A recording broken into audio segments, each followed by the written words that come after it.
ॐ कौसल्या सुप्रजा रामपूर्वा सन्ध्या प्रवर्तते उत्तिष्ठ नरशार्दूल कर्तव्यं दैवमान्धिकम्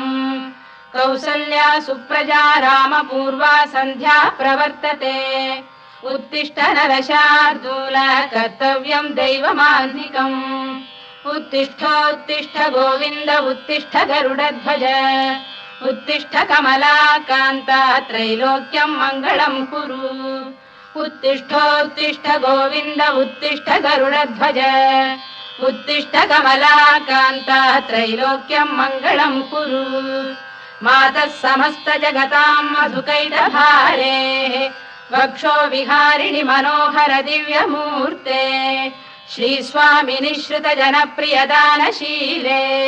श्रीवेङ्कटेश दयिते तव सुप्रभातम् मातः समस्त जगतां मधुकैटभारे वक्षो विहारिणि मनोहर दिव्यमूर्ते श्रीस्वामिनि श्रुत जनप्रियदानशीले श्रीवेङ्कटेश दयिते तव सुप्रभातम् तव सुप्रभातमरविन्दलोचने भवतु प्रसन्नमुखचन्द्रमण्डले विधिशङ्करेन्द्रवनिताभिरर्चिते वृषशैलनाथ दयिते दयानिधे अत्र्यादिसप्तऋषयः समुपास्य सन्ध्याम् आकाशसिन्धुकमलानि मनोहराणि आदाय पादयुगमर्चयितुम् प्रपन्नाः शेषाद्रिशेखर विभो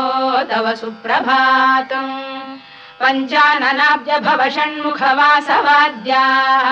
त्रैविक्रमादिचरितम् विबुधास्तुवन्ति भाषापतिः पठति वासरशुद्धिमारात् शेषाद्रिशेखर विभो तव सुप्रभातम्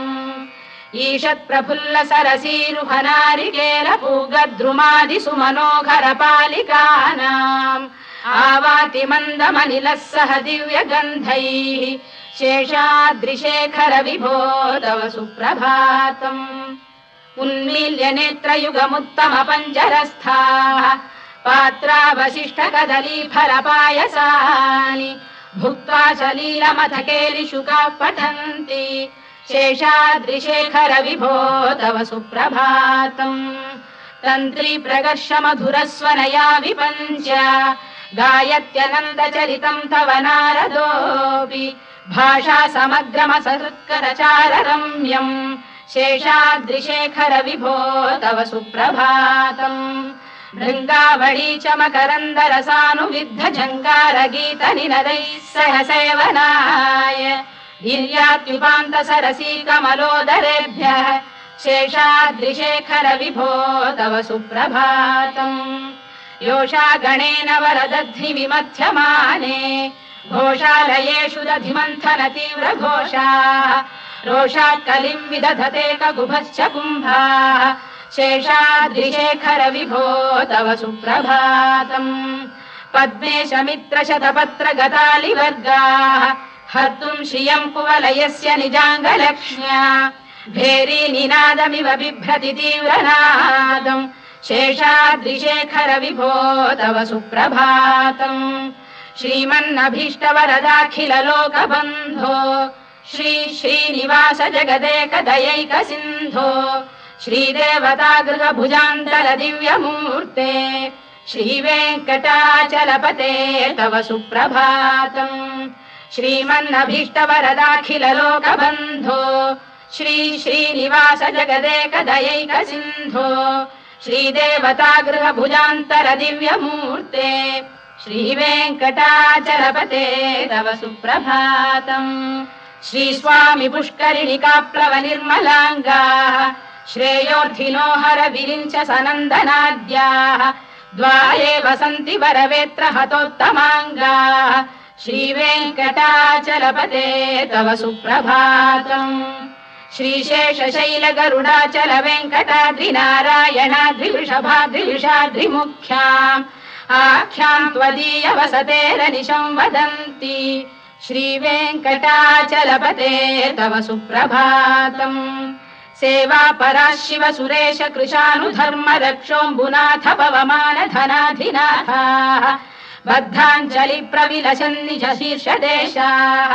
श्रीवेङ्कटाचलपते तव सुप्रभातम् घाटीषु देवि खगराज मृगाधिराज नागाधिराज गजराज हयाधिराजाः स्वस्वाधिकार महिमाधिकमर्थयन्ते श्रीवेङ्कटाचलपते तव सुप्रभातम् सूर्येन्दुभौम बुधवाक्परिकाव्य सौरि स्वर्भानुकेतु दिविषत्परिषत्प्रधानाः त्वद्दासदास चरमावधिदासदासाः श्रीवेङ्कटाचलपते तव सुप्रभातम् त्वत्पादधूलिभरितस्फुरितोत्तमाङ्गाः स्वर्गापवर्गनिरपेक्ष निजान्तरङ्गाः कल्पागमाकलनयाकुलताम् लभन्ते श्रीवेङ्कटाचलपते तव सुप्रभातम् त्वद्गोपुराग्रशिखराणि निरीक्षमाणाः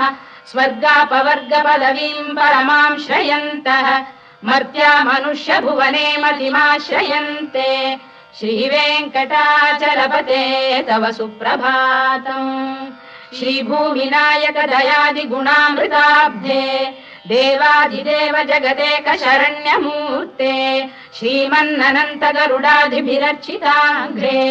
श्रीवेङ्कटाचलपते तव सुप्रभातम् श्रीपद्मनाभ पुरुषोत्तम वासुदेव वैकुण्ठ माधव जनार्दन चक्रपाणे श्रीवत्स चिह्न शरणागत पारिजात श्रीवेङ्कटाचलपते तव सुप्रभातम् कन्दर्पदर्पहर सुन्दर दिव्यमूर्ते कान्ताकुजाम्बुरुह कुड्मललोल दृष्टे कल्याण निर्मल गुणाकर दिव्य कीर्ते श्रीवेङ्कटाचलपते तव सुप्रभातम् मीनाकृते कमठकोल नृसिंहवर्णिन् स्वामीन् परश्वत तपोधन रामचन्द्र शेषांश रामयदुनन्दन कल्किरूप श्रीवेङ्कटाचलपते तव सुप्रभातम् येलालवङ्ग घनसार सुगन्धितीर्थम् दिव्यम् वियस्सरिति हेम घटेषु पूर्णम् धृत्वाद्य वैदिक शिखामणयः प्रहृष्टाः तिष्ठन्ति वेङ्कटपते तव सुप्रभातम् भास्वानुदेति विगचानि सरोरुहाणि सम्पूरयन्ति निनदैः कगुभो विहङ्गाः श्रीवैष्णवाः सततमर्थितमङ्गलास्ते धामाश्रयन्ति तव वेङ्कट सुप्रभातम् ब्रह्मादयः सुरवराः समहर्षयस्ते सन्तः सनन्दन मुखास्तव योगिवर्याः धामान्तिके तव हि मङ्गलवस्तु हस्ताः श्रीवेङ्कटाचलपते तव सुप्रभातम् लक्ष्मीनिवास निरवद्य गुणैक सिन्धो संसार सागर समुत्तरणैक सेतो वेदान्त वेद्य निज वैभव भक्त भोग्य श्रीवेङ्कटाचलपते तव सुप्रभातम् लक्ष्मीनिवास निरवद्य गुणैक सिन्धो संसार सागर समुत्तरणैक सेतो वेदान्त वेद्य निज वैभव भक्त भोग्य श्रीवेङ्कटाचलपते तव सुप्रभातम् इत्थम् वृषाचलपतेरिह सुप्रभातम् ये मानवाः प्रतिदिनम् पठितुम् प्रवृत्ताः तेषाम् प्रभात समये स्मृतिरङ्गभाजाम् प्रज्ञाम् परार्थ सुलभाम् परमाम् प्रसूते इत्थम् वृषाचलपतेरिह सुप्रभातम् ये मानवाः प्रतिदिनम् पठितुम् प्रवृत्ताः तेषाम् प्रभात समये स्मृतिरङ्गभाजाम् प्रज्ञाम् परार्थ सुलभाम् परमाम् प्रसूते कमलाकुच चूचुक कुङ्कुमतो नियतारुणितातुल नीलतनो कमलायतलोचन लोकपते विजयी भव वेङ्कटशैलपते कमलाकुच चूचुक कुङ्कुमतो नियतारुणितातुल नीलतनो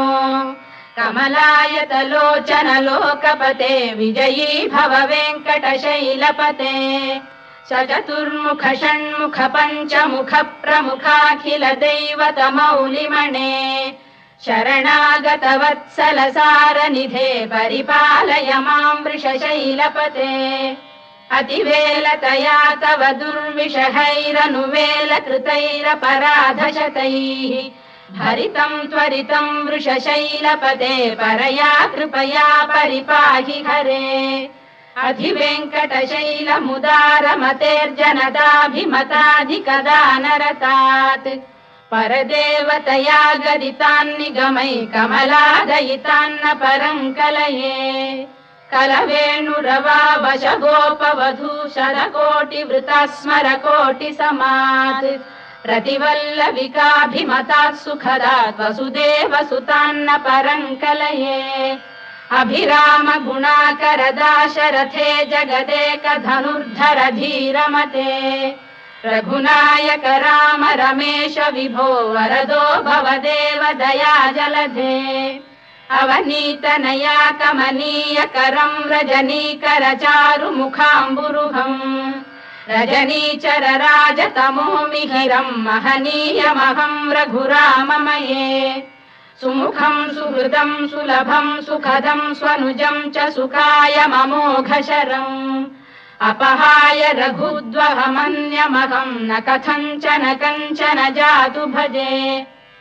विना वेङ्कटेशं ननाथो ननाथः सदा वेङ्कटेशं स्मरामि स्मरामि हरे वेङ्कटेश प्रसीद प्रसीद प्रियं वेङ्कटेश प्रयच्छ प्रयच्छ विना वेङ्कटेशं ननाथो ननाथः सदा वेङ्कटेशं स्मरामि स्मरामि हरे वेङ्कटेश प्रसीद प्रसीद प्रियं वेङ्कटेश प्रयच्छ प्रयच्छ अहं दूरतस्ते पदाम्भोजयुग्म प्रणामेच्छयागत्य सेवां करोमि सकृत्सेवया नित्यसेवा फलं त्वं प्रयच्छ प्रयच्छ प्रभो वेङ्कटेश अज्ञानिना मया दोषानशेषान् विहितान् हरे क्षमस्वत्वं शेषशैलशिखामणे अज्ञानिना मया दोषानशेषान् विहितान् हरे क्षमस्वत्वं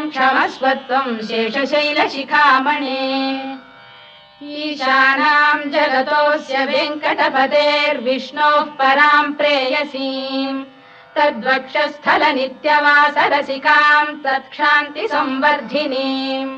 पद्मालङ्कृतपाणिपल्लवयुगां पद्मासनस्थां श्रियम् वात्सल्यादिगुणोज्ज्वलां भगवतीं वन्दे जगन्मातरम् ईशानां जगतोऽस्य वेङ्कटपतेर्विष्णोः परां प्रेयसीं तद्वक्षस्थलनित्यवासरसिकां तत्क्षान्तिसंवर्धिनीं पद्मालङ्कृतपाणिपल्लवयुगां पद्मासनस्थां श्रियम् वात्सल्यादिगुणोज्ज्वलां भगवतीं वन्दे जगन्मातरम् श्रीमन्कृपाजलनिधे कृत सर्वलोक सर्वज्ञ शक्तनतवत्सल सर्वशेषिन् स्वामिन् सुशील सुलभाश्रुत पारिजात श्रीवेङ्कटेश चरणौ शरणं प्रपद्ये श्रीमन्कृपाजलनिधे कृत सर्वलोक सर्वज्ञ शक्तनतवत्सल सर्वशेषिन् स्वामिन् सुशील सुलभाश्रुत पारिजात श्रीवेङ्कटेश चरणौ शरणं प्रपद्ये आनूपुरार्पित सुजात सुगन्धि पुष्प सौरभ्य सौरभकरौ समसन्निवेशौ सौम्यौ सदानुभवनेऽपि नवानुभाव्यौ श्रीवेङ्कटेश चरणौ शरणं प्रपद्ये सद्यो विकासि समुदित्वर सान्द्र राग सौरभ्य निर्भर सरोरुह साम्यवार्ताम् सम्यक् शुशाखसपदेषु विलेखयन्तौ श्रीवेङ्कटेश चरणौ शरणं प्रपद्ये रेखामयध्वज सुधाकलशातपद्रवज्राङ्कुशाम्बुरुहकल्पकशङ्खचक्रैः भव्यैरलङ्कृततलौ परतत्त्वचिह्नैः श्रीवेङ्कटेश चरणौ शरणं प्रपद्ये ताम्रोदरद्युतिपराजित पद्मरागौ बाह्यैर्महोभिरभिभूत महेन्द्रनीलौ उद्यन्नखांशुभिरुदस्त शशाङ्कभासौ श्रीवेङ्कटेश चरणौ शरणं प्रपद्ये सप्रेम भीति कमलाकर पल्लवाभ्याम् संवाहनेऽपि सपदिक्लममादधानौ कान्थाववाङ्मनस गोचरसौ कुमार्यौ श्रीवेङ्कटेश चरणौ शरणं प्रपद्ये लक्ष्मी महीतदनुरूप निजानुभाव नीलादि दिव्य महिषीकर पल्लवानाम् आरुण्य संक्रमणतः किल सान्द्ररागौ श्रीवेङ्कटेश चरणौ शरणं प्रपद्ये निद्यानमद्भि शिवादि किरीटकोटि प्रत्युक्त दीप्त नवरत्न महप्ररोहैः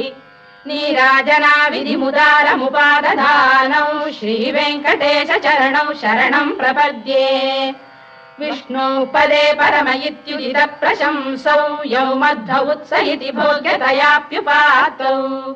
भूयस्ततेति तव पाणितल प्रतिष्ठौ श्रीवेङ्कटेश चरणौ शरणं प्रपद्ये पार्थाय तत्सदृश सारथिना त्वयैव यौ दर्शितौ स्वचरणौ शरणं व्रजेति